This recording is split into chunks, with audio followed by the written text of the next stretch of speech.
flock of dolphins was approaching. The belief was if they separated and swam around the Emperor's flagship vessel, things would turn out okay. But instead they dived beneath the waves before they even got close. So as the Emperor looked across the waves to the 3,000 enemy ships, he knew the death of his people, as the Heike, was not far away. He was right. The enemies arrived and the war was soon over. The Emperor and his warriors were defeated, outnumbered and outmaneuvered. The surviving Heike warriors threw themselves into the sea.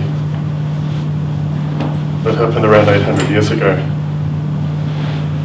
According to the legend, the ghosts of those defeated Heike warriors were doomed to walk on the sea floor for eternity, but not in the form of people. Instead, they were transformed into little crabs. 800-year mythology stuff. Crabs that have patterns on their back that resemble a human face with the aggressive scowl of a samurai warrior from medieval Japan. Something like that. The legend, of course, is not true. So how does it come about that a crab gets patterns on its back that resemble a human face? Mr. Toastmaster, fellow Toastmasters and guests. The resemblance to a human face, and especially a warrior's face, is an example of artificial selection. Certain characteristics survive, not through the forces of nature, but by man's intervention. Japanese fishermen over the past 800 years. If you're a crab, they will eat you. But if you're a crab and you look a bit like a human face, they'll be reluctant to feel like a cannibal. So they throw you back into the sea where you can live and have lots of baby crabs that look just like you. For many generations of crabs and fishermen, crabs that look like humans survived, until eventually there are a lot of crabs out there that look like human faces. The more a crab looked like a warrior, the less likely it would be eaten. So the better its chances of survival. That's the best picture I could get. It's really hard to find photos of them.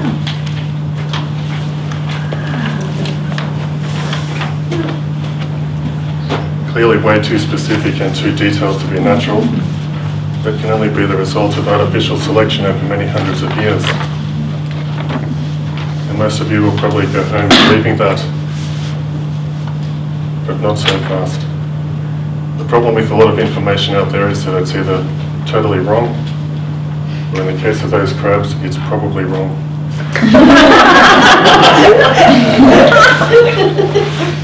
Turns out there are several species of crabs that look like human faces, and they're not all from Japan.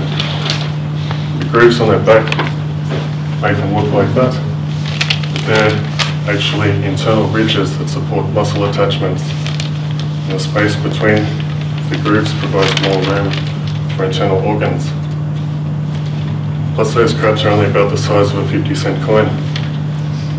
So fishermen don't bother too much with a crab that small. So out of those that are kept for humans to eat,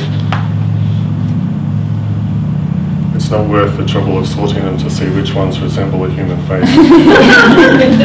Most importantly of all is that fossils of those and other similar looking crabs have been found. And we all know that fossils take tens of thousands of years to form. That means these crabs have been around since way before any warrior existed in Japan.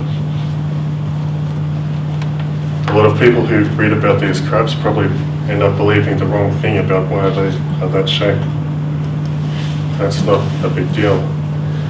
But it can be a problem if we change our behavior because we believe something that's not true. With the internet, we see that happening a lot more, especially now we get videos sent to us by email. We take things at face value, where it only has to look or sound slightly plausible for us to end up believing it.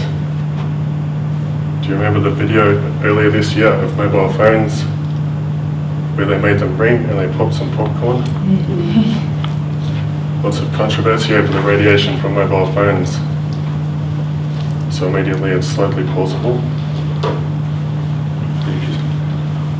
If you saw the video, you would have noticed how the 4 mobile phones were sort of pointed towards the popcorn in the middle.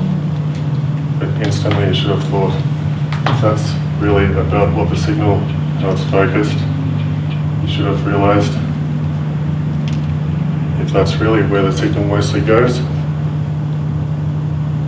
then what good is it doing being pointed towards the sky instead of out there towards one of those antennas that Zeke knows so much about? So next time you get a chain email with something interesting, surprising but plausible, just think about it for a minute, and if you're not sure, do some research, because if it came to you in a chain email, it's almost certainly a hoax. Toastmasters.